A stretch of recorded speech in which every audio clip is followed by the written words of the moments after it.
지적장애인을 유인해 섬 지역 등에서 험한 일을 시키며 임금을 가로챈 일당이 해경에 적발됐습니다.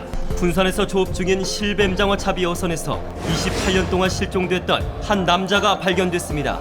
24명을 싹 장겸에서 은하게 합니다. 건달들 대과하고 또 태고. 바로 강제 노역과 감금, 폭행에 수십 년간 시달려온 인신매매 피해자인데요. 남의 이득을 위해 팔려가 좁은 대안이나 낙도에서 살아온 이들의 잃어버린 세월. 10년 동안 있으면서 월급 하나 못 받고 이래저래 팔려 다니셨네요. 30년 동안 낙도와 어선에서 벌어진 끔찍한 사건, 군산 인신매매 사건에 대해 추적했습니다. 지난 4월 9일 인천 해경에 의해 구출된 인신매매 피해자들이 수십 년 만에 세상 밖에 나섰습니다. 19세 때 군산에 왔다가 그 피해자 모친한테 유인돼서 이렇게 유인했다고. 근데 그 안에 신고할 수 있는 틈이 있었을 텐데. 거기서는 신고를 못해요. 전화상이 없으니까 나왔어요. 나와서 모른다니까. 잘 와서 잡아가니까.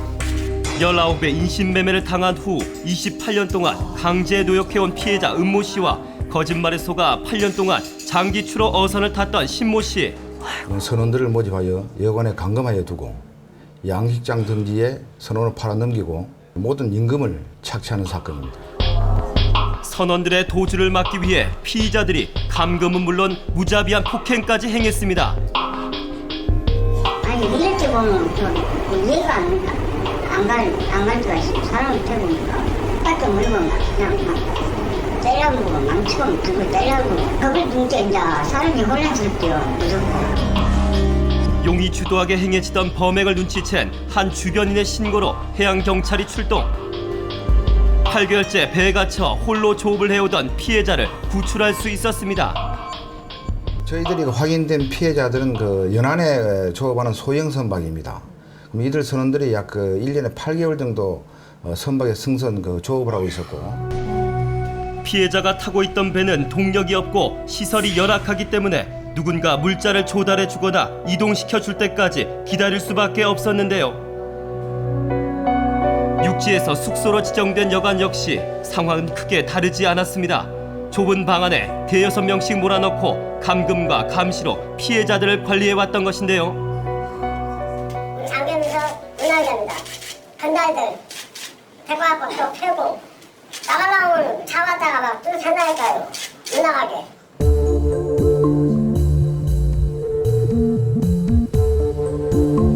이곳으로 유인된 선원들은 약 100여 명, 70여 명이 섬으로 팔려간 뒤 남은 30여 명이 함께 지낸 곳입니다.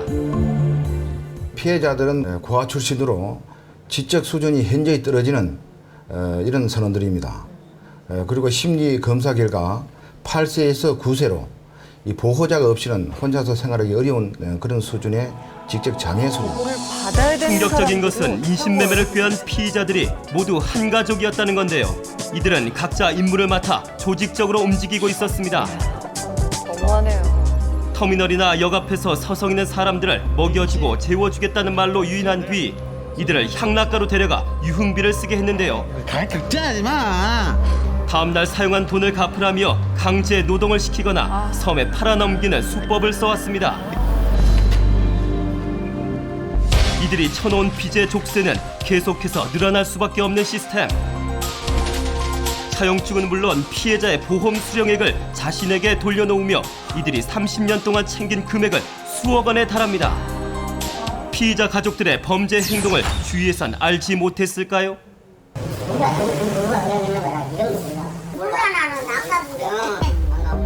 그렇다면 관할 경찰은 어떨지 찾았습니다. 선원이기 때문에 해경에서 사건을 홍보했어요. 그래. 1년 단위 왔다 갔다 하기 때문에 거의 30년부터 이루어졌다고 해요. 그 상황은 잘 모르겠어요. 수소문 끝에 제작진은 사건과 관련된 또 다른 내막을 들을 수 있었습니다. 가자고요. 지금도 우리 장애인도 상관없이 그냥 일반인들도 똑같이 당해요. 일반인도 당할 수밖에 없어. 왜 그러냐면 이 사람을 갖다가 함부로 자유롭게 행동을 하지 못하게끔 만들어버린다니까. 자들이 그게 임무예요. 소개소에서. 비장애인이 선원으로 들어올 수 있는 방법은 인력 소개소를 통하는 것. 한국선원복지고용센터 이외의 소개소를 통한 구인 구직은 모두 불법인데요. 이들은 어떤 과정으로 선원들을 착취하고 있을까요? 그럼 얼마 주시는데요? 그거부터 한 150, 160 주세요. 선불 없고요? 아니. 선불은 예를 들어서 며칠 있다 나간다 그러면은 여간비 하루에 먹고 자고 5만 원. 그리고 이제 담배하고 술은 개별 외정이로. 네, 알겠습니다. 담배 사러 간다고 그러고 나오면은 그 사람은 그냥 허당하게 하룻밤 재워주고 밥 해주고. 그러니까 그런 거를 조금 본인이 뭐 그런 걸 갖다 감금이네 뭐네 이렇게 하면은 말이 안 되는 소리고. 상황에 따라 외상과 감금이 있을 수 있다는 이야기. 하지만 소개소의 착취 구조는 이것이 다가 아니었습니다. 술 진탕 4개 넣고 여자 하나 딱 해놓고 얼마 딱 이런 식으로 이제 돼버리는 거지. 그래서 거기 포함이 딱 돼버리는 거야. 사람을 보는 이유가 있어. 애들이 있어, 애들이. 지키는 애들이 나가는 것이 저 베트남은 손가락으로 이빨 나오는 게 있습니다. 하나 나올 거라고. 조직적으로 움직이는 선원 소개서 연결망.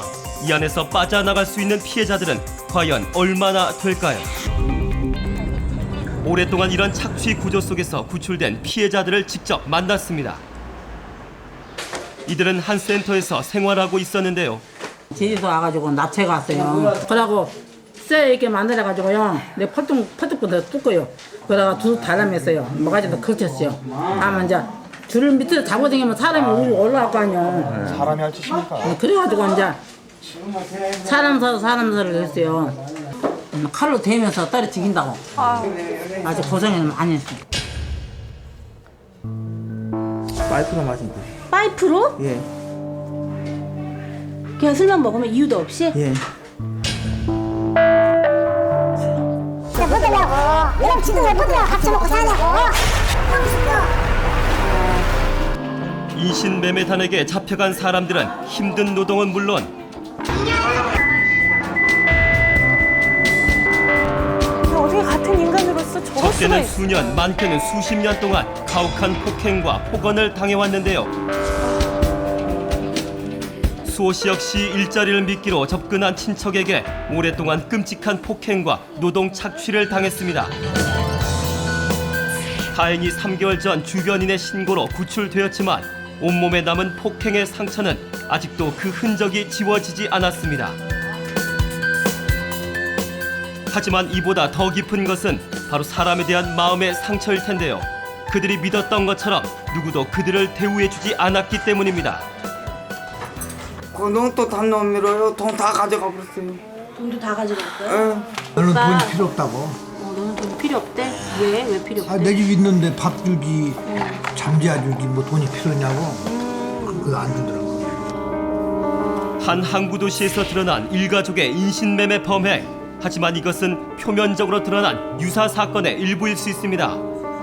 섬 지역에 이런 총사자들을 그 신고망을 구축하고 신고 유의물을 배포하는 방법도 있고 일제 이런 그 장기 추로 선박, 도서 양식장 등지의 그 일제 근무 검색을 강화하여 이런 피해 사례가 없도록 단속 활동을 강화할 계획입니다.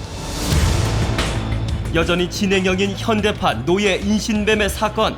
사회 소외계층을 노린 이러한 범죄들을 뿌리 뽑기 위해 가장 선행되어야 할 것은 우리 사회의 관심이 아닐까요?